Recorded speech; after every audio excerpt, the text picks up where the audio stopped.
Hello, my loves. My loves, yeah, well, I keep wanting to call you that, so bear with me today. I am trying something new. Well, welcome to a very relaxed video this week, where I will be talking about slow working, time, and ancient books. I did put a little bit more thought and time into scripting this video, and truly wish you will enjoy the text and pace of it. The books you see me reading and leafing through in this video are from a very dear friend of mine. I received these a few months ago, specifically for me to work on for my solo show next year. The solo show is going to be all about books. That's also the reason why my friend has been gifting me with many other books of various sizes, languages and ages she wanted to get rid of. Her trash is undoubtedly my treasure, and my solo show will be full of very different books from which will sprout very different worlds. The ancient books you see here in this video belonged to her mother, who recently passed away peacefully. My friend is 70, and her mother was, I believe, 96. The normal, socially acceptable death at an old age, although all death is by definition sad, even if it's part of life. My friend reflected on her mother's passing just yesterday. She said that, for the first time in her life, she felt like an adult. And by adult, she meant that she wasn't the child of anyone anymore. It is difficult to imagine a life without one's parents when you are fortunate enough to still have them in your life. Yet, if we are lucky, we will experience that. I say lucky, as I think there's no greater tragedy than dying before your parents. But I digress. Death, albeit a topic worth thinking and talking about, is not today's focus. I received a total of 11 books. 7 of the books you are seeing right now in this video.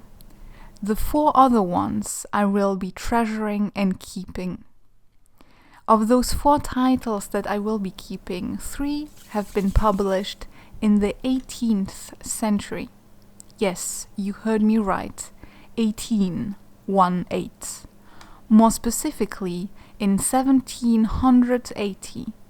That's the main reason I want to keep them, as they are the oldest books I've ever held in my hands. They are from another time, when electricity wasn't yet a thing, and the computer I'm working on right now, not even a thought. Warm water at home didn't come out of a faucet, and France was still a monarchy. Another 9 years would have to pass until the French Revolution. Uranus, the planet, wasn't discovered yet. It had to wait another year for William Herschel. The US were in the midst of their Revolutionary War to gain independence from Britain, which happened 3 years later. The 3 books of 1780 are from l'Abbé de Grécourt. It's actually 4 tomes, but I only have an incomplete 3 of them. The tome 1, 2, and 4. You can easily find the ebooks for free on Google Play or elsewhere if you are curious, and you even can find the editions from that time online. I easily found some editions from 1750 and 1790. The 4th book I'd like to retain for myself is a course of natural history dating from 1840. Destined for school children. A subject I'm interested in, and I like the idea of leafing through a book that is 181 years old. A lot of numbers today. All the other books are also from the 19th century, which is still very impressive in terms of age. Let me know if you want a dedicated video of me simply flipping through these books and going even more nerdy on history and facts. They do have a certain amount of beautiful etchings as well. I don't know how interesting this will be to you, but I thought I'd ask. As I am sure you are now wondering, yes, I have pondered if I should really transform these into sculptures, or rather keep them as they are. But I don't think sanctifying these old books makes that much sense. There were certainly fewer books printed in the 18th century than now. However, printed books started with the invention of the book press by Gutenberg in the 15th century. And from then on, book prints exploded. It's actually not that difficult to find books from the 18th century, but they do cost a little bit more than your average Stephen King novel. I do find the look and presence of these ancient volumes quite charismatic, almost magical. So I decided, after giving it a lot of thought, to give them another life and twist in their existence through my sculptural work.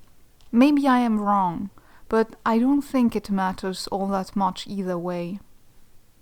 Nowadays, books have become commodities, objects that we buy, rent, gift, and often throw away. They are just another of these mass-produced items, no longer cherished as the small miracles, vehicles of knowledge or stories that they are. The book has always had that duality of being a physical object that can be beautifully decorated, but also a virtual entity through the story or knowledge it brings. You read a book and a world opens in your mind. You may gain skills, stories, or understanding, but it also remains an object that will take space and sometimes adorn your space. E-books have strived to remove the physicality of books and making literature more accessible. Still, I'm certainly not the only one who reads an e-book and then buys the physical copy because I prefer to have a paper version to be able to quickly flip through, especially when it comes to comprehending natural history.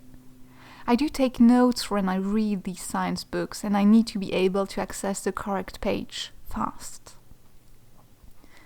That being said, ebooks are an excellent way to quickly access classical literature for free, as there's no copyright on it anymore. The Gutenberg project is a fantastic source for that, but you can even find classical free ebooks on Google Play. Books are also linked to time. They're not instantaneous entities. One has to dive into it, spending hours making sense of the letters, words, sentences, to understand the treasures it contains.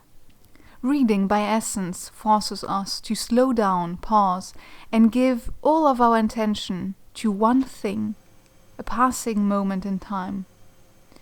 Too often are we strained to mindless and fast-paced consumption of images, and as visual creatures, reading images is a given, and we can skim through hundreds of them faster than it is to finish a novel.